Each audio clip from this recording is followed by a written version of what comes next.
Mungkin kalau untuk ya zakat unta dan zakat kambing belum ada pertanyaan, mungkin nanti ditelaah ya Ustaz. Ini ada pertanyaan tapi di luar tema Ustaz. Dari Ukti Melina Ali Ustaz. Untuk qobliyah zuhur apakah hanya 2 rakaat? Bagaimana hukumnya? Dan jika tasyahud awal, oh ada 2 pertanyaan Ustaz dari Ukti Melina. Yang pertama itu zuhurnya, sholat zuhur itu ada qobliyah zuhur 2 rakaat, itu gimana hukumnya? Dan lalu yang kedua, tasyahud awal itu bacanya sampai kalimat syahadat atau sampai fil alamin innaka hamidum majid gitu Ustaz. Jamaah sama para mukim, tapi kita dapat pahala 2 gitu ya Ustaz ya. Karena niat mengkosor. Banyak niat, ya. Banyak niat untuk mengambil rukhsah, tapi kemudian kondisi tidak memungkinkan karena kita diwajibkan untuk berjamaah dan mendatangi ketika dikumandangkan azan. Oh begitu. Nah kalau misalnya dia sholat duhur mau dijamak nih, Ya. sholat zuhur kalau dijamak ya Ustaz ya. Kan kalau misalnya zuhurnya itu barangnya sama orang mukim karena jamaah. Lalu dia sholat, mana yang lebih baik? Lalu dia sholat sholatnya jamak takdim asal ditarik ke lohor, tapi dia sholat sendiri nggak jamaah. Atau sebaiknya tetap dia sholat asar ya tetap aja pergi ke masjid sholat asar bareng jamaah juga.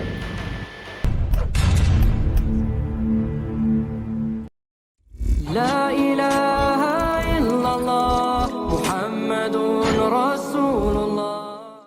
Assalamualaikum warahmatullahi wabarakatuh. Waalaikumsalam warahmatullahi wabarakatuh.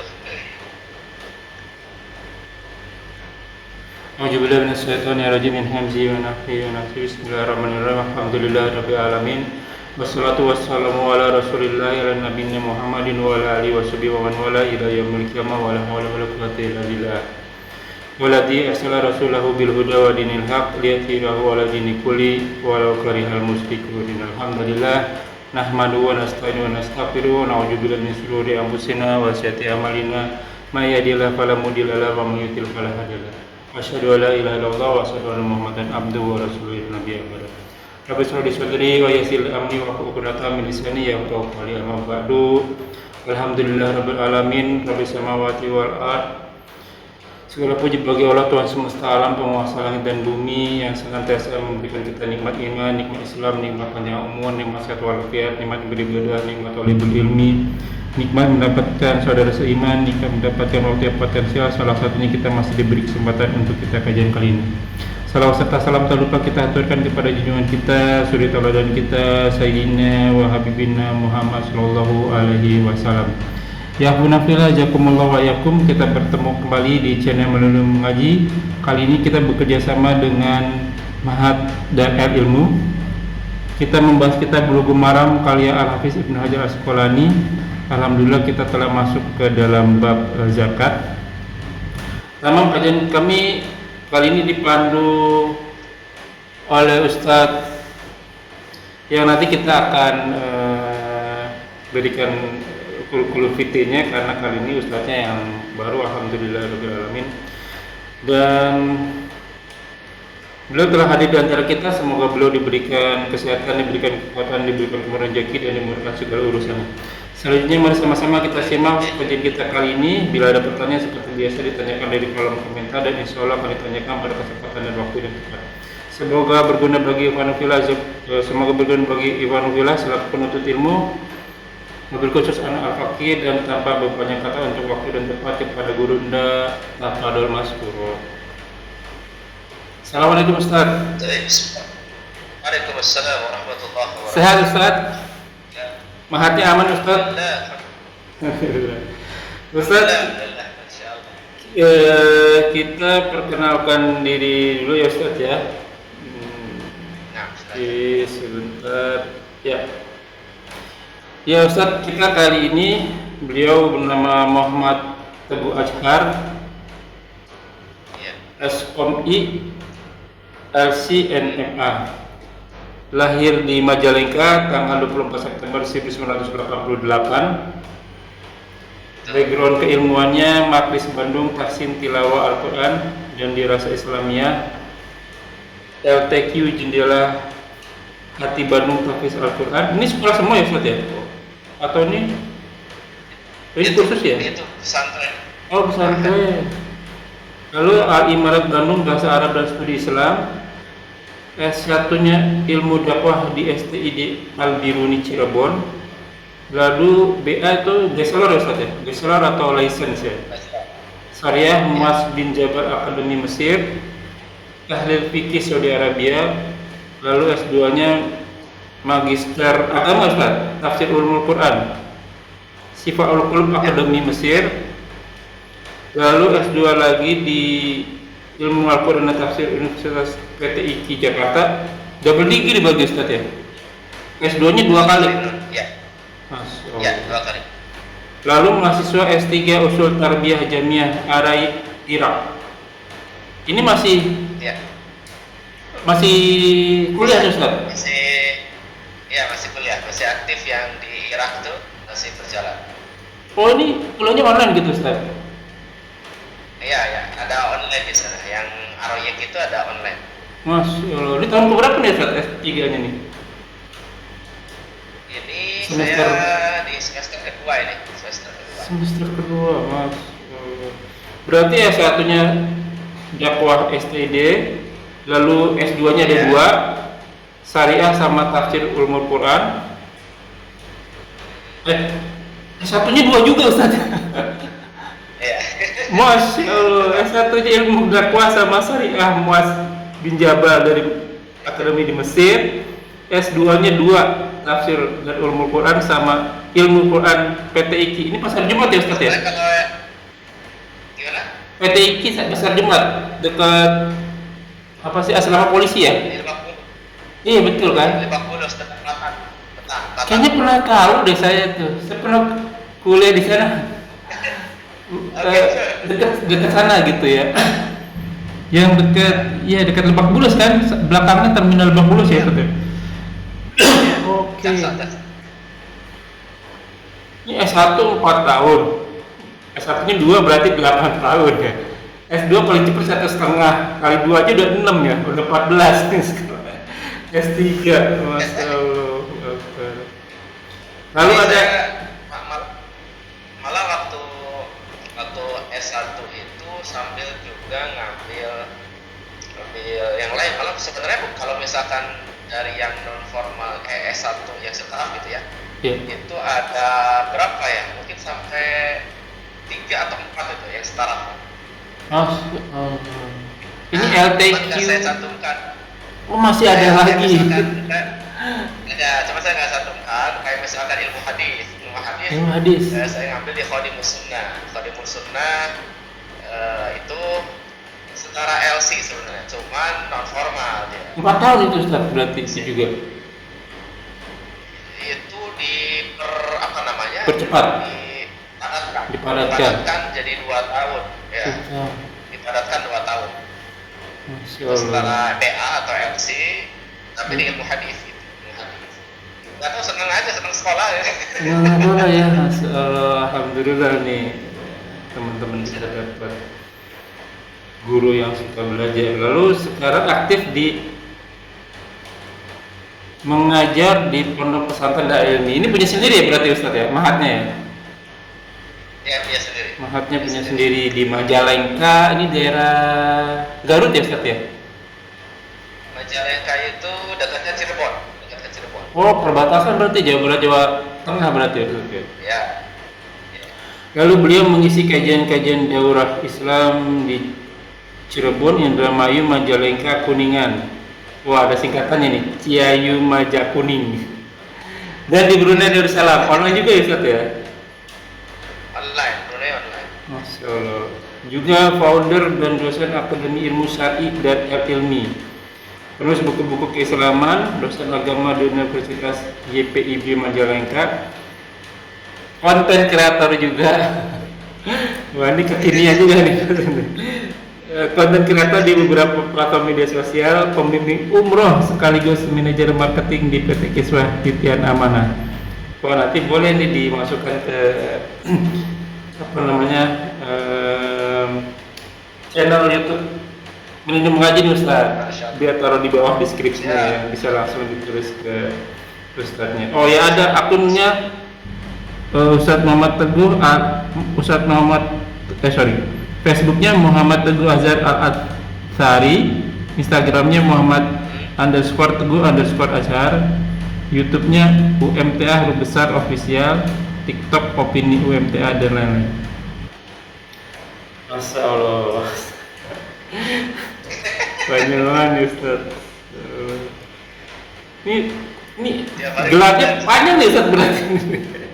Eskom. Gelarnya panjang nih Ustaz ya. Eskom. Jadi kalau ditulis semua panjang itu.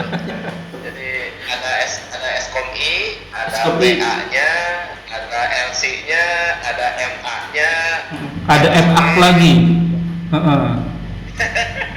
Terus apa lagi, ada kalau yang non formal juga banyak sih, CPS, CITEKI, kemudian CTAKI dan seterusnya. Masya Allah. Eskom-I berarti sarjana komunikasi, I-nya Islam gitu Ustaz? Islam, ya Islam. Oh, jadi sarjana komunikasi Islam. Ya. Oke, S1-nya sarjana komunikasi Islam. Oh iya komunikasi ya, bukan komputer ya Ustaz ya? Komunikasi bukan Komunikasi. Oh oke. Ya. Saya malah ngambil S2-nya komunikasi. Ternyata ada komunikasi Islam ya. Iya. S1-nya komunikasi Islam, lalu S1 yang lainnya itu license, berarti ini keagamaan ya. Yang lebih syariah. Lalu S2-nya itu MA itu Master apa ya? Master of Art. Oh, Master of Art. Tapi jurusannya tafsir ya. Tafsir Ulumul Quran. Ya. Lalu ambil S2 lagi Master Agama. Oh, tadi Master of Art sama Master Agama beda ya, padahal sama-sama agama Ustaz ya. Tapi beda gelar ya. Kalau MA kan dari luar negeri. Oh, iya benar-benar. Kalau yang dalam negeri MAG gitu. Iya Master of Art. Tapi kalau di Indonesia dia agama juga ya berarti Ustaz ya. Iya. Kalau Indonesia itu license, luar negeri license. Kalau Indonesianya bachelor atau sarjana gitu Ustaz ya. Iya. Alhamdulillahirabbil alamin.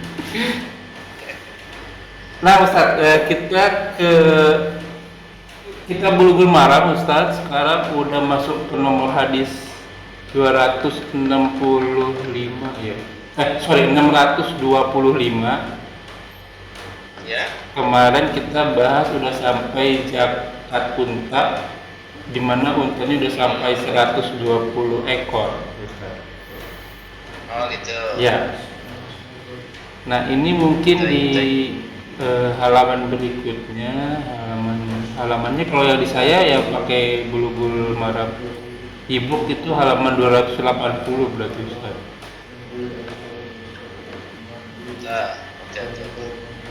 Nah ini bahasa Arabnya sampai di mana nih Ustaz? Mungkin di. Jadi saya pakai ini. Saya pakai yang Arab syarahnya. Ya. Itu ada terjemahannya itu Arab semua ya. Masya Allah. Jadi saya pakai yang ini. Nah. Karena memang untuk Bulughul Maram ini memang itu syarahnya banyak ya. Syarahnya banyak dan saya pilih yang Subulus Salam sebagai syarahnya karena lebih singkat dan lebih to the point serta bisa mengumpulkan banyak pendapat ya. Oke, kalau gitu saya silakan ke Ustadz deh. Saya bahasa Arabnya di mana saya nggak tahu posisinya. Siap. Terakhir di Unta 120. 120 unta ya. Iya. Berarti masih pertengahan hadis itu. Iya betul. Mungkin di awal kali ya. Masih oke. Berarti apa perlu dari awal hadis lagi? Oke, boleh deh Ustaz. biar lebih Baik, mantap. hadisnya ya. Ya. Bismillahirrahmanirrahim. Alhamdulillah wassalatu wassalamu ala Rasulillah nabiyina Muhammadin wa ala alihi wa sahbihi wa mawalah ila yaumil qiyamah wa la hawla wa la quwwata illa billahi amma ba'd. Dan para pendengar sekalian rahimani wa rahimakumullah. Insyaallah taala kita akan membahas kitab zakat, yakni kitab tentang zakat pada pertemuan. Nah, kali ini melanjutkan dari pembahasan sebelumnya ya. Nah, Pembahasan dari materi sebelumnya seperti itu sudah sampai ke, kalau di saya nomor hadis 623 ya, 623. Mungkin kalau di pendengar mungkin berbeda ya. Yang Ya. pasti kita masih di awal-awal dari bab zakat ini. nah, Ya, masih di kitab zakat. Nah, dari hadisnya berarti hadis yang kedua di kitab Nah. zakat. Hadis yang kedua di kitab zakat. Kita akan mengulas sedikit mungkin dari awal supaya tidak terputus, gitu ya. nah. Kemudian kita lanjutkan sampai mudah-mudahan sampai selesai hadisnya, ya, selesai hadisnya seperti itu. Baik, kita baca hadisnya. Qala al-mu'allif rahimahullah taala wa an Anas anna Abu Bakr as-Siddiq radhiyallahu anhu كتب له هذه فريضة الصدقة التي فرضها رسول الله صلى الله عليه وسلم على المسلمين. Dan dari Anas bin Malik radhiyallahu anhu, Anas salah seorang sahabat Nabi alaihi salatu wassalam, khadimnya Rasulullah SAW selama 10 tahun melayani Rasulullah SAW. Beliau itu menyebutkan anna Abu Bakr as-Siddiq, bahwasanya Abu Bakr as-Siddiq radhiyallahu anhu kata beliau menuliskan surat untuknya. هذه فريضة الصدقة التي فرضها رسول الله صلى الله عليه وسلم على المسلمين. Ini adalah faridah, yakni kewajiban. Kewajiban apa? As-sadaqah, kewajiban sedekah. Sedekah di sini maksudnya adalah zakat, yaitu sedekah yang wajib. Allati faradaha Rasulullah sallallahu alaihi wasallam 'ala al-muslimin. Yang Rasulullah sallallahu alaihi wasallam fardukan atas muslimin, yakni orang-orang Islam. Wallati amara Allah biha rasulahu. Dan juga tentunya adalah yang Allah Subhanahu wa taala perintahkan dengannya Rasulnya. Yaitu apa? Fi kulli 24 min al-ibil fama dunaha al-ghanam. Pada setiap daripada 24 ekor unta seperti itu. Fama dunaha al-ghanam. Ya. Maka yang kurang dari itu maksudnya 24 ekor itu setiap 5 fi kulli khamsin syatun, setiap 5 ekor itu satu kambing. Ya, setiap 5 ekor itu satu kambing. Idza balagat 25 ila 50. Kalau misalkan sampai kepada 25 ila 35 sampai 35, 25 sampai 35 ekor, fafiha bintu makhatin unta, maka baginya adalah bintu makhat. Ya, bintu makhat unta. Apa itu bintu makhat? Itu seekor anak unta, ya, yang umurnya menginjak 2 tahun, itu bintu makhat. Ya, seekor anak unta, ya, yang umurnya menginjak 2 tahun. Kemudian selanjutnya di sana dikatakan, ya, di hadis tersebut, fa'in lam takun fabnu labunin zakah. Kalau misalkan tidak ada bintu makhatnya seperti itu, ya, maka pakai ibnu labun. Ibnu labun itu jantan yang umurnya menginjak 3 tahunan. Nah, itu ibnu labun. Ya, ibnu labun yang zakah tentunya. Yang selanjutnya, fa'idza balagat 36 wa ila 45 fafiha bintu labun unta.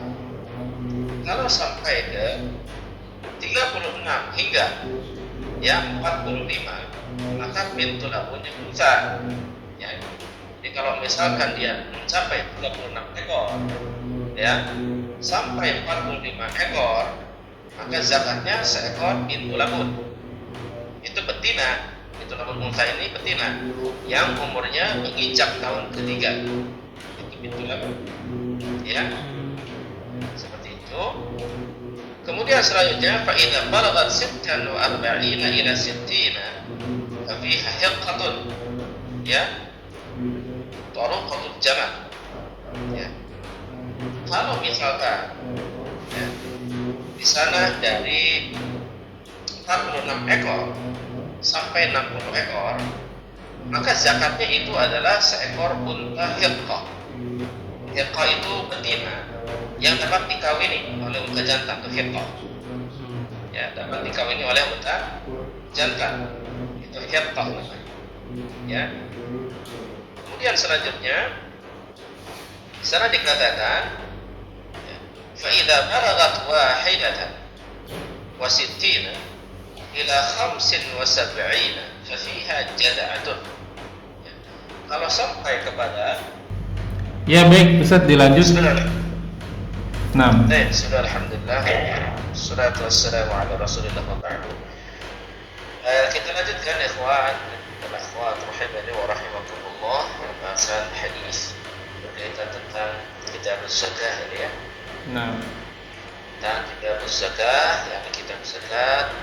Kita sudah berada di hadis yang kedua dari bab ini, ya. Dan terakhir kali itu kita sampai 120 ekor, betul ya? terakhir 60 ekor Ustaz. Sekarang masuk ke 61. Oh, 60 ekor, sekarang 61. Oh, ya. Nah, Kita langsung saja. Jadi apabila mencapai 61 ekor sampai 75 ekor, maka zakatnya seekor jaza'ah, ya, jaza'ah yang umurnya telah masuk tahun kelima, seperti itu. Sebenarnya dikatakan di sini di hadis ya, jaza'ah, ya, lihat di umurnya itu masuk ke tahun yang ke-5, seperti itu, ya. Itu kalau 61 sampai 75 ekor.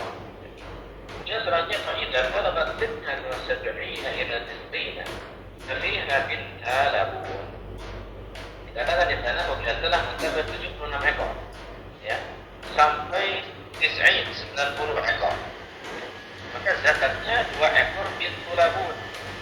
2 ekor bintu labun. Bintu berarti betina. Labun yakni yang umurnya telah menginjak tahun kedua, ya. Betina yang umurnya telah menginjak tahun kedua. Kemudian selanjutnya dikatakan di sana fa idza balagat 91 ila 20 wa mi'ah fa fiha hiqqatan turuqatan jama'. Dikatakan apabila telah mencapai 91 ekor sampai 120 ekor, ini maka zakatnya 2 ekor hiqqah. 2 ekor hiqqah. Ini betina, kalau hiqqah betina, ya. Turuqatan al-jama'. Turuqatan al-jama' yang sudah dapat dikawini oleh unta jantan. Ya, jamal itu unta jantan. Ya. Jadi kalau sudah berapa tadi? 91 sampai 120 ekor, maka zakatnya 2 ekor hiqqah atau yang betina, ya, yang sudah dapat dikawini oleh unta jantan, seperti itu, ya. Kemudian selanjutnya dikatakan di hadis, ya, fa idza zadat ala 20 wa mi'ah, ya, apabila lebih dari 120 ekor, lebih dari 120 ekor, berarti 121 ke atas, ya. Maka di sini bagaimana ketentuannya? Fa fiha hiqqatani turuqatal jamal. Maka padanya itu ada zakat hiqqatan dengan 2 ekor hiqqah, ya. Fa fi kulli 40, maksud saya. Ala 20 wa mi'ah fa fi kulli 40 bintu labun. Setiap 40 itu bintu labun. Berarti kalau di sini ada 120 ekor, 121 ke atas gitu, ya. Lebih dari 121 ekor ke atas, 120 ekor ke atas, maka setiap 40 ekor itu zakatnya seekor bintu labun. Ya, seekor bintu labun. Itu betina, namun ketika usianya berapa tadi? Usianya menginjak tahun kedua, ya. Setiap 40. Jadi kalau misalkan dia tambahan 40, nah kemudian setiap 40 itu berapa? 1 ekor pintu labu yang umurnya masuk tahun ketiga, ya, umurnya masuk tahun ketiga. Wa fi kulli khamsina hiqqah, dan setiap 50 ekor. Kemudian bagaimana di sana? Wa fi kulli khamsina hiqqah, dan setiap 50 ekor. Ya, setiap di sana 50 itu hiqqatun, seekor hiqqah. Zakatnya seekor hiqqah yang mulai masuk tahun keempat tadi. Ya, yang mulai masuk tahun keempat. Kalau yang nambah dari 121 ke atas itu setiap 40 itu pintu labun yang masuk umur ketiga. Kalau 50 masuk umur kedua, setiap 50 keempat, ekornya masuk umur keempat. Wa man lam yakun ma'ahu illa arba'un min al-ibil falaysa fiha shadaqatun illa an yasha'a rabbuha. Dan orang yang hanya memiliki 4 ekor unta, tidak wajib mengeluarkan zakat, ya.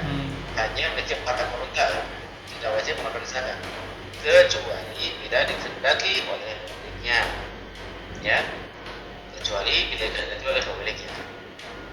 Wa fi sadaqatil ghanam fi sa'imatiha idza kanat 40 ila 20 wa 100 syatun. Mengenai zakatnya kambing dalam pengembalaan sendiri atau mencari makan sendiri ialah apabila telah mencapai 40 ekor, ya, 40 ekor sampai 120 ekor, zakatnya seekor kambing. Zakatnya seekor kambing. Fa idza zadat ala 20 wa 100 ila 200 fa fiha syatani. Apabila lebih dari 120 ekor hingga 200 ekor, maka zakatnya 2 ekor kambing, ya, 2 ekor kambing. Kemudian selanjutnya dikatakan di sana, ya, idza zadat ala 200 ila 300 fa fiha 3 syahin. Apabila lebih dari 200 ekor hingga 300 ekor, maka zakatnya 3 ekor kambing, ya. Kemudian selanjutnya fa idza zadat ala 300 fa fi kulli 100 syatun. Kalau ditambah atau bertambah atau lebih daripada 300 ekor, fa fi kulli 100 syatun, maka setiap kali 100 itu 1 ekor kambing, ya. Setiap 100 seekor kambing, ya. Kemudian selanjutnya فإذا كانت سائمة الرجل ناقصة من 40 شاة واحدة فليس فيها صدقة. Apabila kambing yang dilepas mencari makan sendiri kurang dari 40 ekor, seperti itu, kurang dari 40 ekor, maka ia tidak wajib mengeluarkan zakat. Kecuali, ya, kecuali bagaimana? Dikatakan di sana illa ayyasha rabbuha, kecuali apabila dikehendaki oleh pemiliknya, seperti itu, ya. Kemudian selanjutnya wala yujma'u baina mutafarriqin wala yufarraqu baina mujtami'in khasyata as-sadaqah. Tidak boleh dikumpulkan kambing yang terpisah dan tidak dipisahkan kambing yang terkumpul karena takut mengeluarkan zakat, ya. Ya. Selanjutnya di sana jelaskan wa ma kana min khalitayn fa innahuma yataraja'ani bainahuma bis-sawiyyati wa la yukhraju fi as-sadaqati harinatun wa la datu 'awarin wa la taysu illa an yasha'a al-musaddiq, ya. Kambing kepunyaan 2 orang yang berserikat waktu zakat, hanya sudah berhubung dengan adil, ya, tidak dapat dikeluarkan untuk zakat hewan yang sudah amat tua dan hewan jantan, kecuali jika dikehendaki oleh pemiliknya. Gitu. Maka berkat fi mi'atai dirhamin rub'ul ushri fa in lam takun illa 90 wa 100 falisa fiha sadaqatun illa an yasha'a rabbuha. Dan di sana dikatakan bahwasanya tentang zakat riqah itu perak. Dalam setiap 200 dirham, zakatnya itu 21/2%. Ya.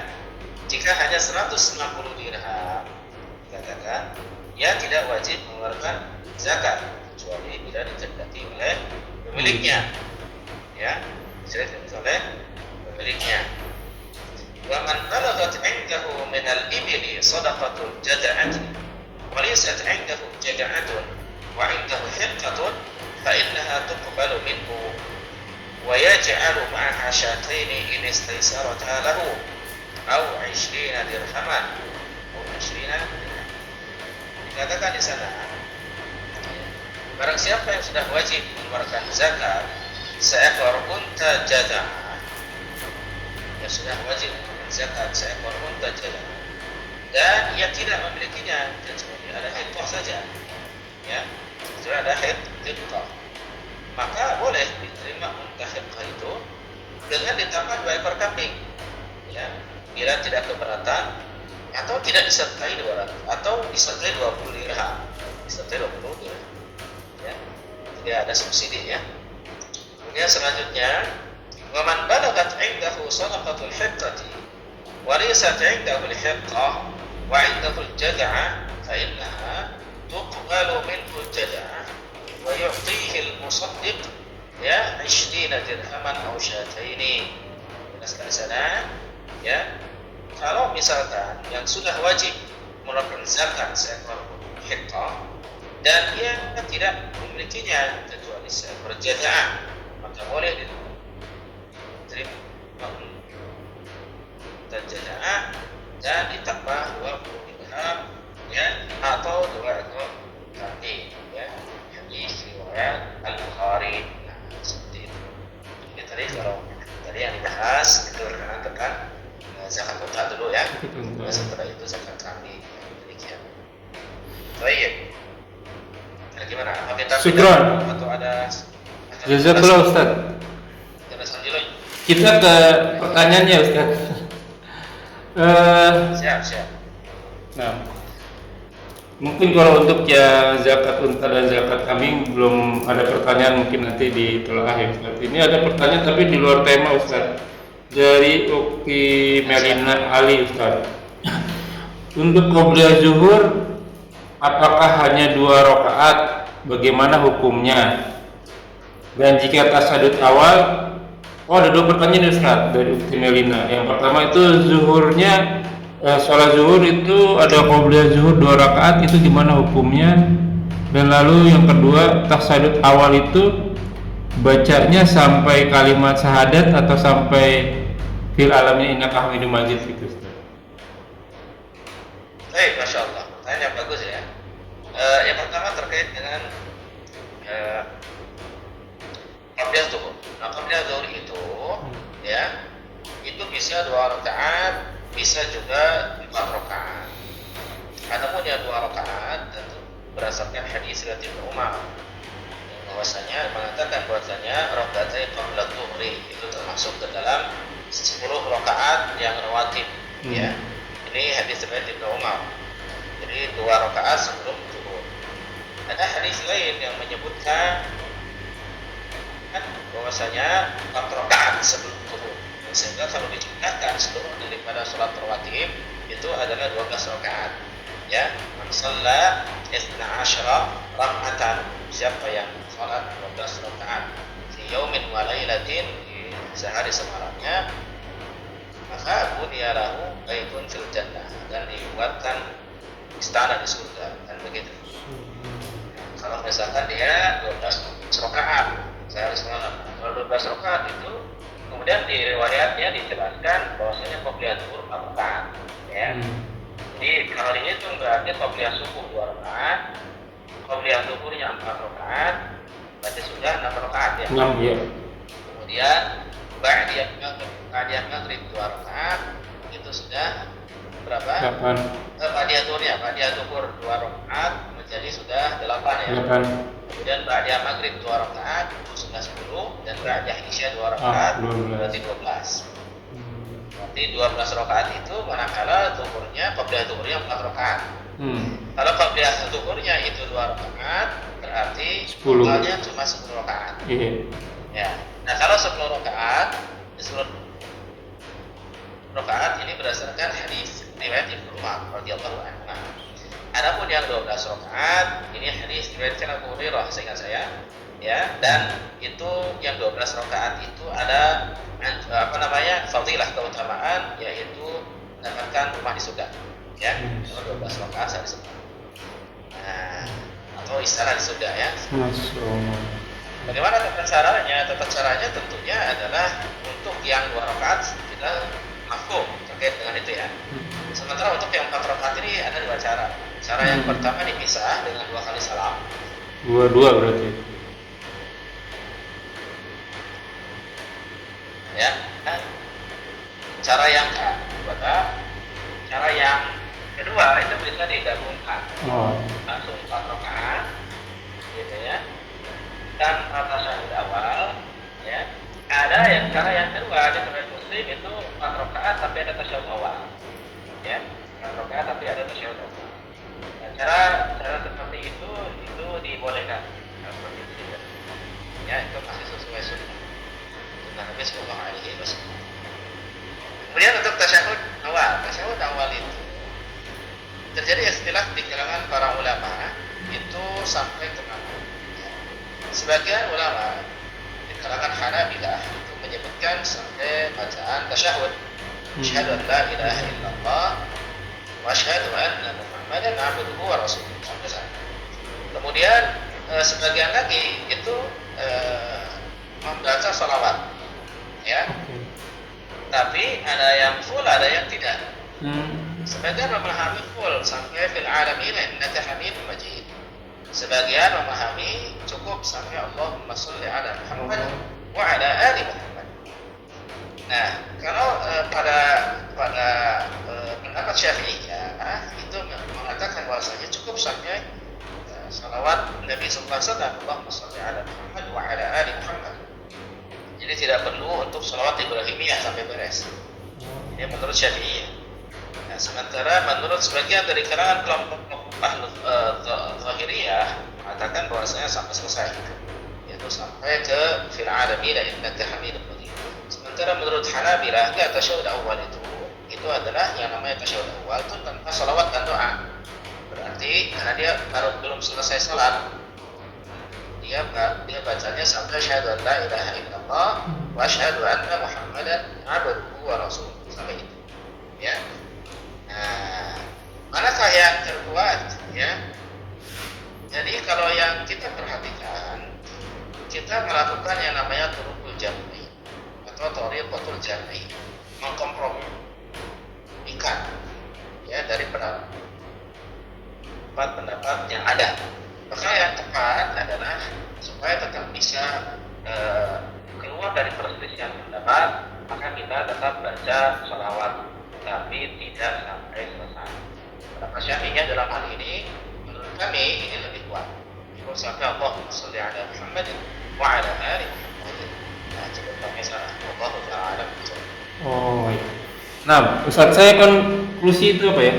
Saya simpulkan sebentar ya, Ustaz ya. Jadi pertanyaan pertama dari Ukti Melina, sholat duhur itu ada yang 2 rakaat, sholatnya seperti biasa, sholat 2 rakaat. Tapi yang jadi masalahnya 4 rakaat nih. 4 rakaat ada beberapa macam ya, Ustaz ya. Yang pertama bisa 2 rakaat, maksudnya 2 kali salam. Yang kedua bisa 4 rakaat langsung tanpa tasyahud awal. Yang ketiga 4 rakaat tapi tanpa pakai tasyahud awal gitu ya, Ustaz ya. Jadi 4 rakaat ada 2, ada tasyahud awal sama tidak tasyahud awal gitu, Ustaz. Iya, betul. Oh, oke. Betul. Oke, untuk yang pertanyaan kedua, untuk tasyahud awal bacaannya itu ada khilafiyah, ada yang sampai ada yang sampai syahadat aja, ada yang sampai salawat Nabi sampai fil alamin innaka hamidun majid. Tapi yang paling rajin gimana tadi Ustaz? Yang paling kuat maksudnya? Yang keluar dari persisian pendapat Iya. yang paling kuat yaitu sampai Allahumma sholli ala Muhammad wa ala ali Muhammad. Oh, baca salawat juga tapi nggak sampai, maksudnya nggak lengkap gitu Ustaz. Itu yang paling kuat ya? Ya, Oh, ya, oke. insyaallah. Baik, ini udah 19 menit berarti satu pertanyaan lagi Ustaz ya. Saya kemarin nemuin, saya lupa lagi. Saya pernah baca di Al-Quran itu bahwa Allah itu lebih suka di mana hambanya itu mengambil yang ruksah dari Allah gitu Ustaz. Benar nggak sih itu Ustaz? Itu hadis itu. Oh, hadis ya. Apabila ada ruksah yang diberikan sama Allah, lebih baik diambil, Iya. sebagaimana Allah tidak menyukai maksiat yang kamu lakukan, begitu ya Ustaz ya? Baik. Jadi hadiah Allah itu adalah hadiah dari Allah. Ya. Allah Subhanahu wa taala itu lebih baik jika rukhsahnya itu diambil seperti itu. Oh. Karena berarti kita ambil hadiahnya kan. Nah, Ambil hadiah dari Allah Subhanahu wa taala itu yang itu. Ya. Berarti Dan kalau- itu menunjukkan bahwasanya lanjut ya, Ustaz. menunjukkan bahwasanya Allah Subhanahu ya itu menunjukkan bahwasanya Allah Tabaraka wa taala yang memiliki sifat rahmat ya, sifat kasih sayang kepada umatnya, kepada kita semuanya, kepada hamba-hambanya untuk senantiasa mengambil hadiah dari dia Nah, ya. Jadi dia itu karena sifat sayangnya kepada kita memberikan hadiah kepada kita berupa rukhsah, tidak hanya azimah. Azimah itu adalah sesuatu yang pasti harus untuk dilakukan tanpa adanya keringanan. Sementara kalau rukhsah Rukhsah. adalah berupa keringanan darinya, gitu ya, Masya Allah. seperti itu. Dan Allah suka kalau kita ngambil rukhsah ketika memang di masa sulit, ya. Di masa-masa kita sulit dalam artian kita berat untuk melakukan, ya, atau bahkan mungkin tidak bisa kalau secara sempurna, maka kita diperintah untuk melaksanakan rukhsah. Bukan berarti kita meninggalkan Ya. perintah tersebut, akan tetapi kita tetap melaksanakan hanya mengambil keringanan dari perintah tersebut kalau kita tidak mampu untuk melakukannya secara sempurna. Oke. Ya, sebagaimana Allah berfirman, ya, fattaqullaha mastata'tum. Maka Ya. bertakwalah kalian kepada Allah semampu kalian. Di sini berarti tetap kita melakukan, karena itu bagian dari takwa kepada Allah Subhanahu wa taala, tapi berdasarkan istita'ah atau kemampuan. Oh. Gitu. Baik Ustaz, berarti kalau salah satunya kan musafir atau yang safar, dia mendapatkan rukhsah tuh Ustaz tuh. Betul. Jadi Allah Subhanahu wa taala ya itu senang kalau safar itu kita mengambil rukhsah dalam safar. Oleh karenanya Nabi Shallallahu Alaihi Wasallam belum pernah tuh melaksanakan sholat sempurna 4 rakaat ketika safar. Itu Nabi pasti ngambil rukhsah untuk 2 rakaat, padahal seorang Nabi gitu. Ya. Seorang Nabi, seorang Rasul yang tentu ibadahnya pasti Betul, akan betul, sangat betul. sempurna, paling sempurna. Bukan tetapi beliau tetap mengambil rukhsah. Dan ini jadi pelajaran dan teladan bagi kita semuanya. Nabi saja itu mengambil rukhsah, gitu kan? Iya, iya. Mengajarkan kepada kita terkait rukhsah itu. Maka kita lebih berhak untuk mengambil rukhsah tersebut. Oleh karenanya, sebagian ulama dari kalangan Ahlus Sunnah itu mereka itu lebih mengutamakan untuk mengqashar salat kalau perjalanan safar dibandingkan untuk sempurna. Ya, meskipun sebagian ada yang mengedepankan sempurna itmam dengan 4 rakaat, tapi pendapat ini menurut kami lemah dibandingkan pendapat yang mengatakan bahwasanya cukup diqashar atau ngambil rukhsah, itu jauh lebih bagus. Di jamak nggak dikosong berarti Ustaz ya? Di jamak itu hanya mengumpulkan, ya. Jadi kalau misalkan mau ngambil jamak juga berarti ya di qasar ya di jamak juga, berarti itu jauh lebih ngambil rukhsah gitu. Oke. Oh, lebih ringan malah jadinya Ustaz. Ya, lebih ringan, lebih mengambil rukhsah. Ya. Tapi Ustaz, walaupun waktunya luang sebenarnya gitu Ustaz, itu nggak apa-apa gitu Ustaz? Nggak apa-apa, meskipun waktu luang tidak apa-apa, karena sebenarnya kata Nabi SAW, safar itu adalah minal adab, di antara adab, siksaan dari Allah. Jadi safar itu kan penuh dengan kesulitan sebenarnya. Betul. Meskipun santai kelihatannya. Betul. Ya, safar itu disifati berat lah. Tidak sesuai dengan kondisi biasanya kita, itu tidak sesuai dengan kondisi normal. Iya. Sehingga itu dianggapnya bagian daripada ketidaknormalan, bagian daripada hukuman adab. Ya, sehingga kita mengalami masa berat di masa itu. Tapi ya karena dikasih masa berat di masa safar, maka diberikan keringanan oleh Allah dalam masalah saum, masalah sholat menjadi diqasar. Nah ini Ustaz. Gimana Ustaz? Bahkan sebagian ulama seperti Hanabilah, masalah saum saja ya, itu lebih utama untuk berbuka. Buka ya. Iya. Saum. Karena hadiah dari Allah ya. Hadiah dari Allah. Allah suka kalau hadiahnya diambil. Meskipun sehat-sehat aja kita. Betul. Tapi ya Allah lebih suka. Nah berarti kalau begitu umroh dan haji kan jatuhnya safar juga Ustaz.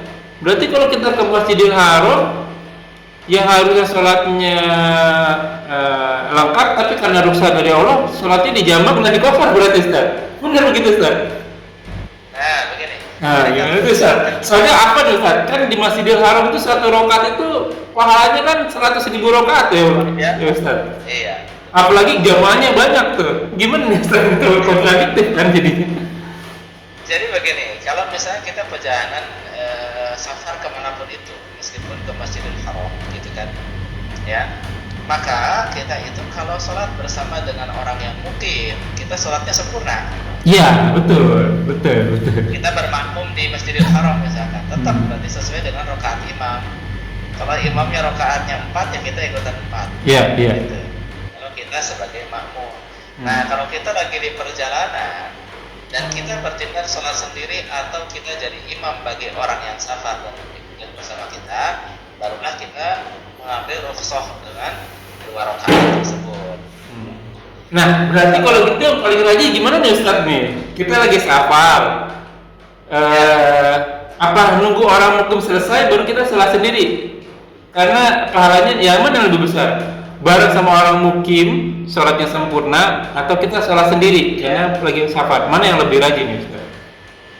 Tentu kalau kita kan diwajibkan untuk berjamaah sholatnya ya.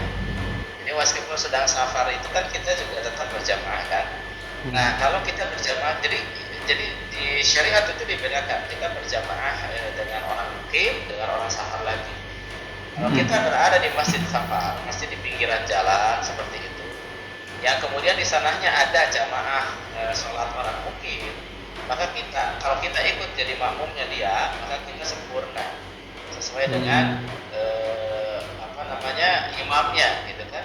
Sesuai dengan imamnya. Oke. Sesuai dengan imamnya. Baik. Begitu pula ketika kita ke Saudi, ke Makkah ya, ke Makkah. Kita karena kita sholatnya di masjid, ya wajib di masjid kan? Iya. Berjamaah, kita pasti akan selalu jadi makmum tuh. Betul. Maka kita tetap sempurna. Dan Allah Subhanahu wa Ta'ala tentu tahu, ya, tentu tahu kondisi seperti ini karena Dia yang bikin syariatnya kan begitu ya. Betul. Dia menurunkan syariatnya seperti itu. Maka tetap keutamaannya kita akan mendapatkan double. Keutamaan kita Jamaah sama keutamaan. Jamaah. Karena Keutamaan juga di Masjidil Haramnya, keutamaan juga niat untuk mengqasar kalau safar gitu. Wow.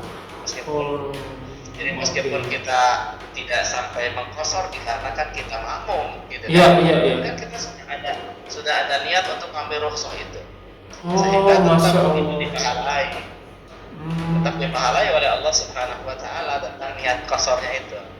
Oke. Ya. Oh, berarti lebih utama itu jamaah dibanding sholat qasar tapi sendiri gitu ya Ustaz ya? Ya, betul, betul. Oh. Utama jamaah. Kalau kita jamaahnya dengan yang musafir lagi lebih enak, kita qasar. Iya.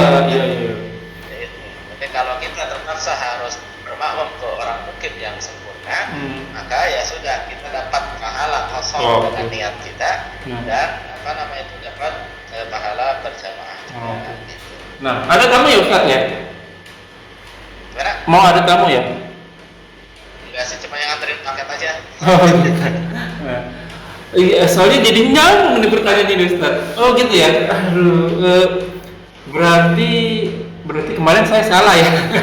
Saya pikir itu yang rukhsah walaupun bagaimanapun dia lebih memilih sholat walaupun sholat di Masjidil Haram, tapi dia bisa gitu dengan makmum. Jadi dia sholat sendiri. Di hotel gitu ya. Enggak, di sholat juga sih Ustaz di Masjidil Haram. Tapi dia sholatnya memisahkan diri dari jamaah gitu Ustaz.